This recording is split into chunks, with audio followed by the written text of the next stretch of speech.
UP की 14 सीटों पर थमा पांचवें चरण का प्रचार। आखिरी दिन दिग्गजों का रहा धुआंधार प्रचार। 20 मई को होगा पांचवें चरण का मतदान। महाराष्ट्र के पालघर में सीएम योगी आदित्यनाथ की चुनावी जनसभा। कांग्रेस पर जमकर बोला हमला। कहा ये लोग राम मंदिर को लेकर लोगों को डराते थे। अमेठी में गृह मंत्री अमित शाह का रोड शो। बीजेपी प्रत्याशी स्मृति ईरानी के समर्थन में ये रोड शो। समर्थकों ने लगाए मोदी मोदी के नारे। अयोध्या में अवधेश प्रसाद के लिए अखिलेश यादव ने मांगा वोट। अखिलेश बोले बीजेपी के लोग घबरा गए। इंडिया गठबंधन 400 सीटें जीत रही। कांग्रेस प्रदेश अध्यक्ष अजय राय की बढ़ी मुश्किलें। गैंगस्टर मामले में याचिका खारिज। चुनाव आयोग ने दिया नोटिस।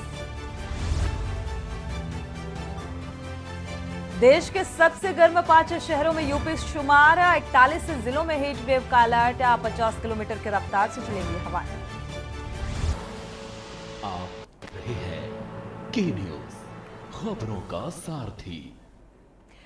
नमस्कार, आप देख रहे हैं के न्यूज। मैं हूं आपके साथ सूरी चौहान। रायबरेली से खबर सामने आ रही है, जहां पर बीजेपी नेता अपर्णा यादव का रोड शो और बीजेपी प्रत्याशी के समर्थन में ये रोड शो किया गया। तो दिनेश प्रताप सिंह के पक्ष में ये रोड शो किया गया। रायबरेली से यह अहम खबर। अपर्णा यादव का ये रोड शो बीजेपी प्रत्याशी के समर्थन में। रायबरेली से कांग्रेस से उम्मीदवार, कांग्रेस से राहुल गांधी चुनावी मैदान में हैं।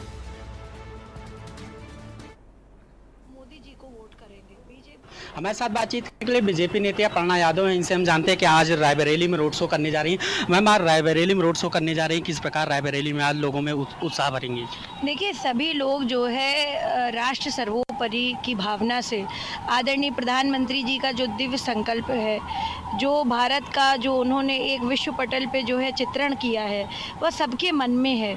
और जिस प्रकार से प्रधानमंत्री जी लगातार काम कर रहे हैं, वह जिस प्रकार के जनप्रतिनिधि हैं, शायद ही ऐसा कोई जनप्रतिनिधि होगा जिसने जो भी वादे किए वह सब पूरे करके दिखाए हैं।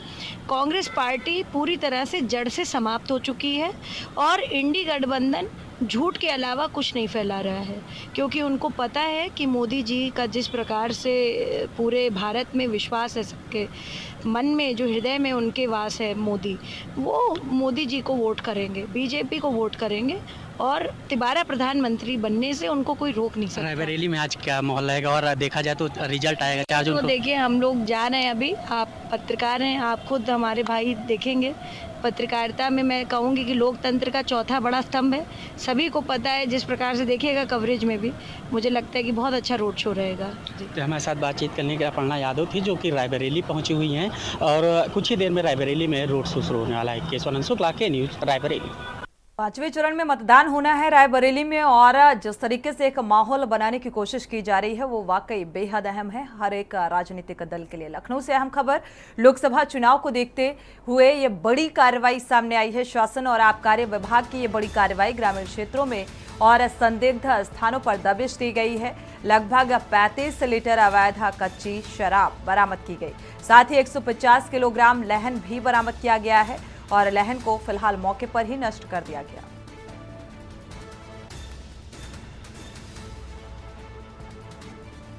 तो लोकसभा चुनाव को देखते हुए ये बड़ी कार्रवाई, शासन और आबकारी विभाग की मिलीभगत से कार्रवाई को अंजाम दिया गया। लखनऊ से अहम खबर, जो लहन है वो मौके पर ही नष्ट किया गया और कच्ची अवैध शराब का जखीरा बरामद किया गया।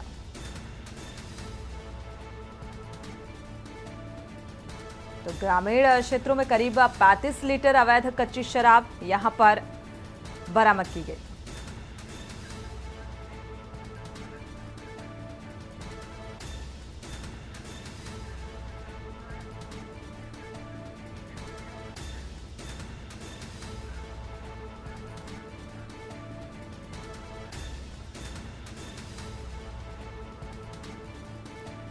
तो लोकसभा चुनाव को देखते हुए ये कार्रवाई, शासन और आबकारी विभाग की ये बड़ी कार्रवाई सामने आ रही है, जहां पर ग्रामीण क्षेत्रों में और संदिग्ध स्थानों पर दबिश दी गई, यानी कि छापेमारी की गई संयुक्त आरोप से। और इसके बाद इस छापेमारी के दौरान 35 लीटर अवैध कच्ची शराब बरामद की गई है।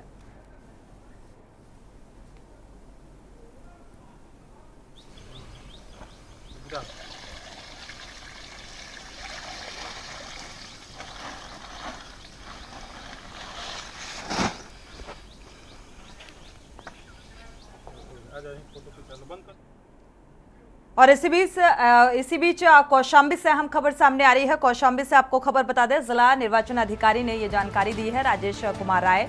चुनावी तैयारियों पर बात की गई और 20 मई को होने वाले चुनाव में प्रशासन की तैयारियां फिलहाल तेज हैं कि शांतिपूर्ण ढंग से ये चुनाव जो है संपन्न कराया जा सके, क्योंकि प्रशासनिक स्तर पर भी एक बड़ी चुनौती होती है जोनपूर्ण ढंग से चुनाव संपन्न कराए जाने को लेकर।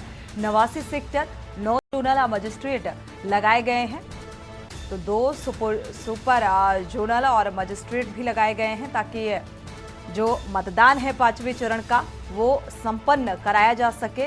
1277 पोलिंग स्टेशन बनाए गए हैं।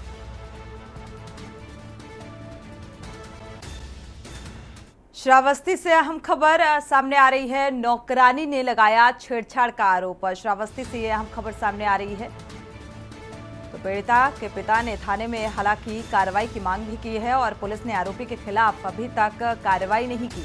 पीड़िता के पिता ने एसपी को एक प्रार्थना पत्र भी भेजा है और न्याय की गुहार लगाई है। हरदत्त नगर गिरंट थाना क्षेत्र के एक गांव का ये मामला सामने आ रहा है, जहां पर एक नौकरानी ने छेड़छाड़ का आरोप लगाया है।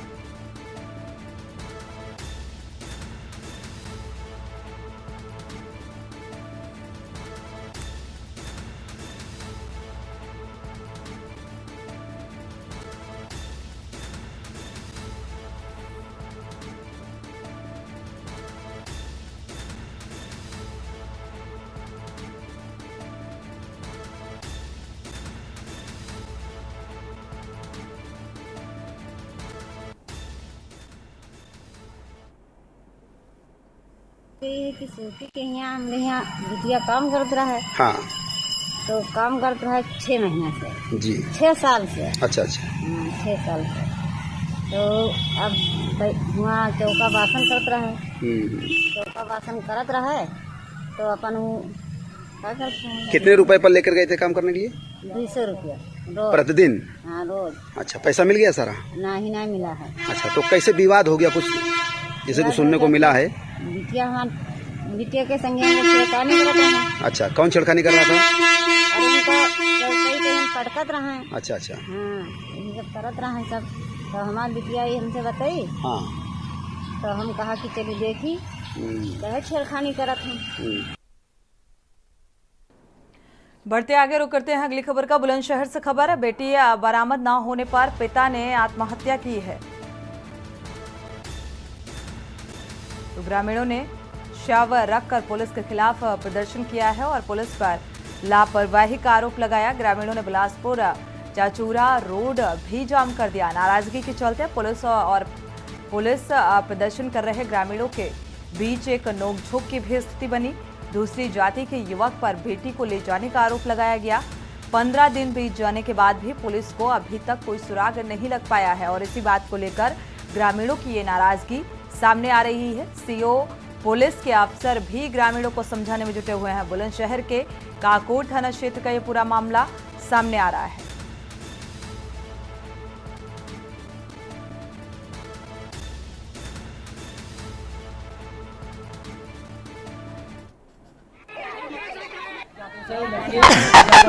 लड़का 3 तारीख से कार्रवाई प्रधान पक्ष के द्वारा थाने में लड़का 3 तारीख से कार्रवाई प्रधान पक्ष के द्वारा थाने में हम गए प्रधान जी के साथ। प्रधान जी दरोगा जी से मिलकर तैदरी बदल कर एक नाम करवा दिया लड़का का खाली, जो फरार है लेके। और उसके बाद में कोई हमारे पता नहीं हला। थाने आते रहे जाते रहे, थाने से हमें एसएसआई भी भगा दे, कोई सुनवाई नहीं हुई। और आकर के हमारे परिवार में लड़का की माँ को थोड़ा सा हमारे बच्चे धमकी दिया है, क्या लड़की चाहिए। तो यही पुलिस आ गई हमारे बच्चे को घर में तो खेल के ले जा रही थी। हमारे साथ में अत्याचार हुआ है। ये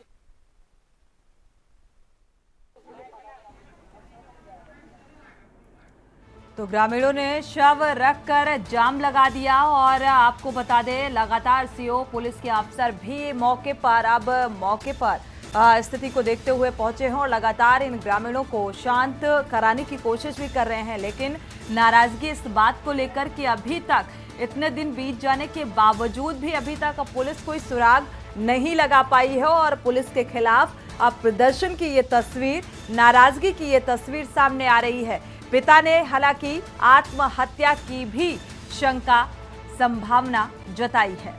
तो बेटी बरामद ना होने पर पिता की चिंता और 15 दिन बीत चुके हैं अब तक इस मामले में और पुलिस के हाथ अभी भी खाली हैं और इसी बात को लेकर नाराजगी निकलकर सामने आ रही है। बुलंदशहर से ये खबर, ग्रामीणों ने शव रखकर पुलिस के खिलाफ प्रदर्शन किया है। लापरवाही का आरोप कि 15 दिन बीत जाने के बावजूद भी पुलिस अभी तक कोई सुराग नहीं लगा पाई है। तो ये हत्या है या आत्महत्या, ये तमाम ऐसे बिंदु भी जो प्रशासनिक स्तर पर जांच की जानी चाहिए इस मामले की, लेकिन जितनी संवेदनशीलता यहां पर प्रशासनिक अमले की होनी चाहिए, नजर आनी चाहिए, तो फिलहाल वो गंभीरता इस मामले को लेकर नजर नहीं आई और इसी बात को लेकर ये नाराजगी फिलहाल इन ग्रामीणों की, इस परिवार की, पीड़ित परिवार की देखने को मिल रही है।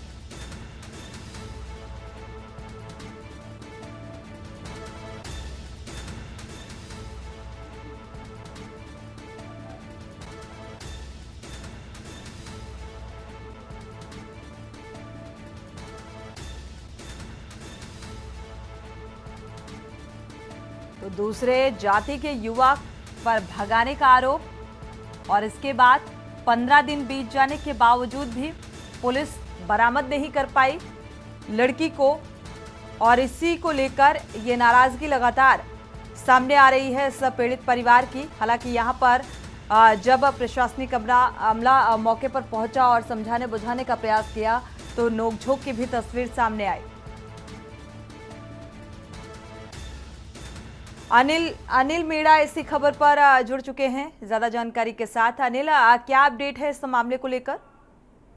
जी देखिए, बिल्कुल मैं आपको बता दूं, जनपद बुलंदशहर ककोट थाना क्षेत्र का मामला है, जहां की एक घर से एक बेटी गायब हो जाती है। बेटी को 15 दिन से नाम मिलने पर और लगातार जो पिता और परिवार ने लगातार पुलिस की चक्कर लगा रहे थे, लेकिन ककोट थाना प्रभारी के द्वारा एप्लीकेशन मुकदमा दर्ज ना करना और कोई कार्रवाई ना करना, उसी को लेकर चिंता में जो बेटी का पिता है उसने 15 दिन बाद आत्महत्या कर लिया और आत्महत्या करने के बाद में तमाम पुलिस प्रशासन की अगर बात करें तो हड़कंप मच रहा है। अगर पुलिस के लोगों को जब एसएसपी से शिकायत की तो एसएसपी के द्वारा पोस्टमार्टम कराया गया था लड़की के पिता का, लेकिन उसके बाद भी अगर जो परिजन थे शांत नहीं हुए, शांत ना होने के बाद में उन्होंने जो हाईवे पर जो सबको रखकर उन्होंने हाईवे पर रखकर जाम लगा दिया और जाम लगाने के बाद में पुलिस की और परिजनों की नोकझोंक हुई है। बिल्कुल अनिल, देखा जाए लगातार नोकझोंक की भी स्थिति बनी यहाँ पर, लेकिन ये हत्या है या आत्महत्या है, इस गुत्थी को सुलझाने की कोशिश की जा रही है प्रशासनिक स्तर पर।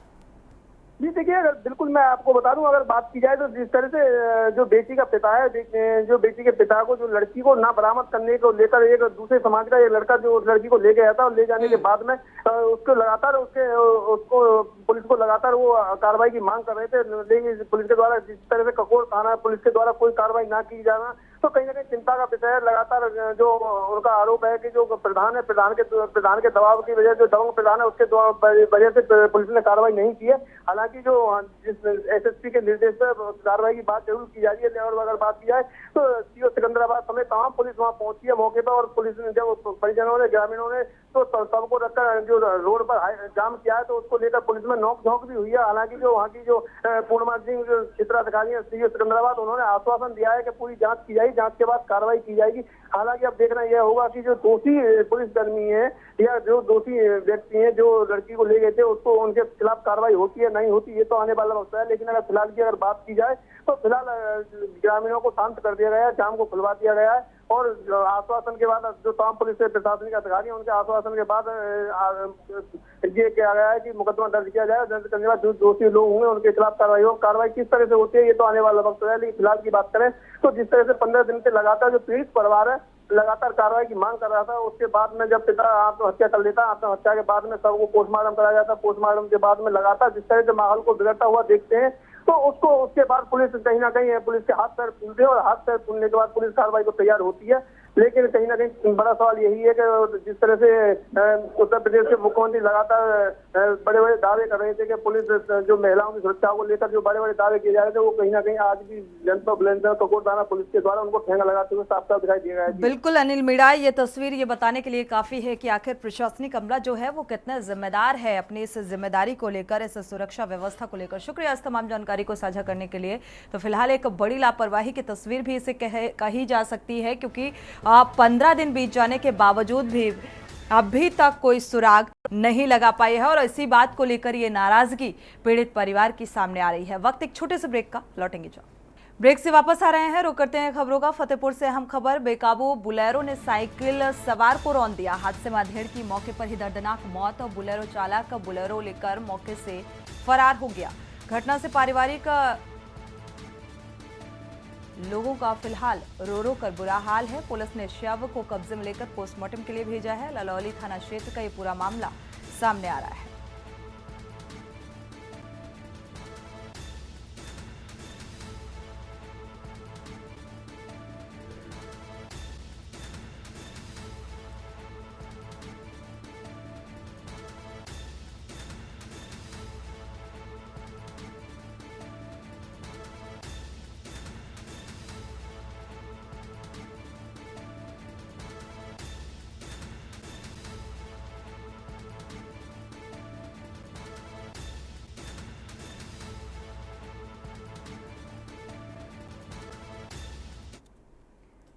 और इसी बीच कन्नौज से खबर, छिबरामऊ पुलिस एसओजी टीम को एक बड़ी कामयाबी हाथ लगी है। ई रिक्शा पर सवार महिलाओं को लूटने का पर्दाफाश किया है। गैंग के 2 सदस्य पुलिस ने माल के साथ गिरफ्तार किया। गिरोह के सरगना का पुलिस को अभी तक सुराग नहीं लग पाया है। सौरे का छिबरामऊ से गिरोह लूट की वारदात को अंजाम देते थे। महिलाओं के पर्स और पुलिस की गिरफ्त में होना, हालांकि एसपी ने इस बात की जानकारी साझा की है। तो एसपी अमित कुमार आनंद ने इस घटना का खुलासा किया।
तो फिलहाल इस घटना का खुलासा हुआ है। आरोपियों की गिरफ्तारी प्रशासनिक स्तर पर आगे की कार्रवाई जारी है।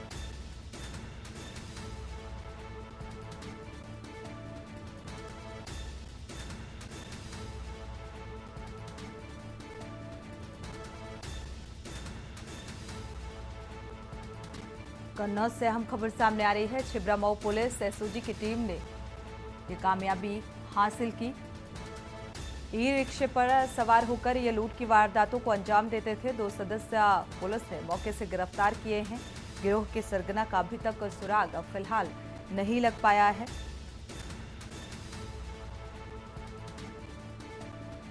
लूटा हुआ माल के साथ फिलहाल इन आरोपियों की गिरफ्तारी।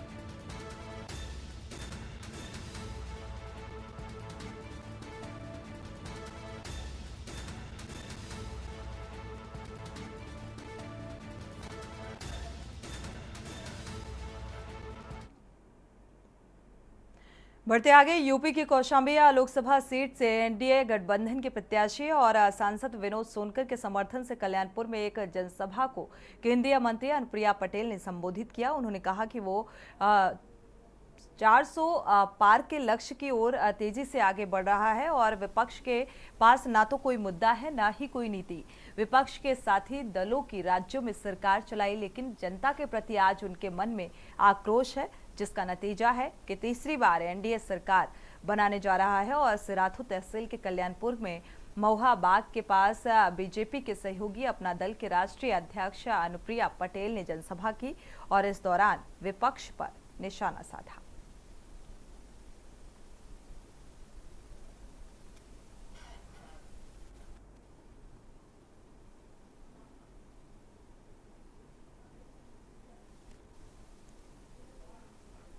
एनडीए गठबंधन 400 पार के बड़े लक्ष्य की ओर बहुत तेज गति से आगे बढ़ रहा है और इस बार उत्तर प्रदेश के साथ साथ पूरे देश के अंदर, जनमानस के अंदर, मतदाता के अंदर जो उत्साह है, हमारा एक एक प्रत्याशी सामान्य रूप से नहीं बल्कि रिकॉर्ड मतों से जीतने जा रहा है।